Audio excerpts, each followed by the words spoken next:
Assalamualaikum warahmatullahi wabarakatuh. Apa kabar para pemirsa setia di mana saja kalian berada? Semoga dalam keadaan sehat walafiat. Amin, ya robbal alamin. Kali ini saya akan membahas tentang kisah Juraij, seorang yang rajin beribadah namun durhaka kepada orang tuanya. Jadi kisah Juraij ini tidak boleh kita tiru, karena dia orang yang durhaka kepada orang tuanya. Lalu bagaimanakah kisah Juraij ini? Mari kita simak cerita ini sampai selesai. Namun sebelum kita lanjut ke cerita ini, mohon jangan lupa pencet tombol subscribe-nya agar kamu tidak ketinggalan tentang cerita seru lainnya.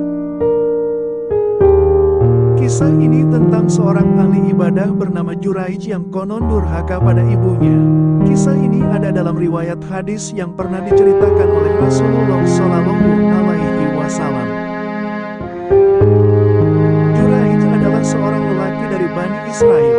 Ia sangat rajin beribadah. Bahkan saking rajinnya, ia juga memiliki rumah ibadah sendiri. Suatu hari, ibu Juraij datang untuk menemui anaknya itu. Namun, ketika itu Juraij sedang beribadah. Saat Juraij mendengar namanya dipanggil, Juraij merasa ragu antara menjawab ibunya atau melanjutkan salatnya. Namun, Juraij justru memilih untuk melanjutkan salatnya. Ibu Juraij pun memanggilnya untuk kedua kali. Juraij pun kembali memilih untuk meneruskan salatnya. Mendapat respon itu dari anaknya, ibu Juraij tidak menyerah dan memanggil untuk ketiga kalinya. Mendengar ibunya memanggil kembali untuk ketiga kali, dalam hati Juraij berpikir, ibuku atau salatku. Namun, sekali lagi, Juraij memilih untuk melanjutkan salatnya. Ibu Juraij pun marah, lalu ia berdoa, semoga Allah tidak mematikanmu, wahai Juraij, kecuali jika engkau melihat wajah perempuan-perempuan pelacur. Setelah berdoa seperti kepada Allah, ibu Juraij pun pergi meninggalkan anaknya itu. Waktu pun terus berjalan. Suatu ketika seorang wanita yang melahirkan anak hasil perzinahan dihadapkan kepada seorang raja. Raja bertanya, siapa yang menghamilimu? Wanita itu menjawab, dari Juraij. Raja bertanya lagi, pemilik tempat ibadah itu? Wanita itu menjawab, ya. Raja kemudian memerintahkan anak buahnya untuk menghancurkan tempat ibadah milik Juraij hingga tempat ibadah itu roboh. Juraij pun dibawa kepada sang raja. Juraij kemudian diikat dan ditarik melewati para wanita pelacur sambil tersenyum, dan para pelacur itu ditampilkan di hadapannya di tengah kerumunan orang. Sang raja berkata, apa yang mereka tuduhkan kepadamu? Juraij menjawab, apa yang mereka tuduhkan terhadapku? Raja berkata, mereka menuduhmu sebagai ayah anak ini. Juraij bertanya, di mana bayi itu?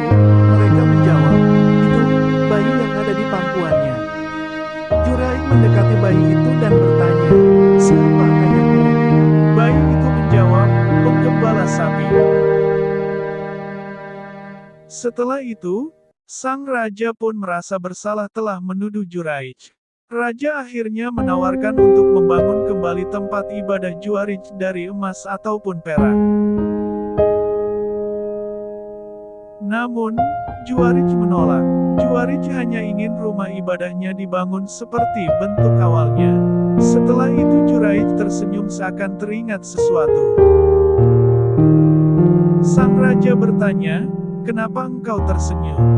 Juraij menjawab, aku tertawa karena suatu perkara yang sudah ku ketahui, yaitu terkabulnya doa ibuku terhadap diriku. Kisah ini memberi pesan kepada semua anak, bahwa doa seorang ibu adalah doa yang sangat ampuh, apalagi bila doa itu disampaikan oleh seorang ibu yang teraniaya atau sudah dikecewakan oleh anaknya. Selain itu, Kisah ini juga memberi pesan agar selalu menghormati orang tua, karena orang tua sejatinya adalah wakil Tuhan yang nyata yang ada di dunia. Semoga bermanfaat dan bisa menjadi pembelajaran untuk kita semua, bahwa kita sangat dilarang menyakiti orang tua terutama ibu kita sendiri.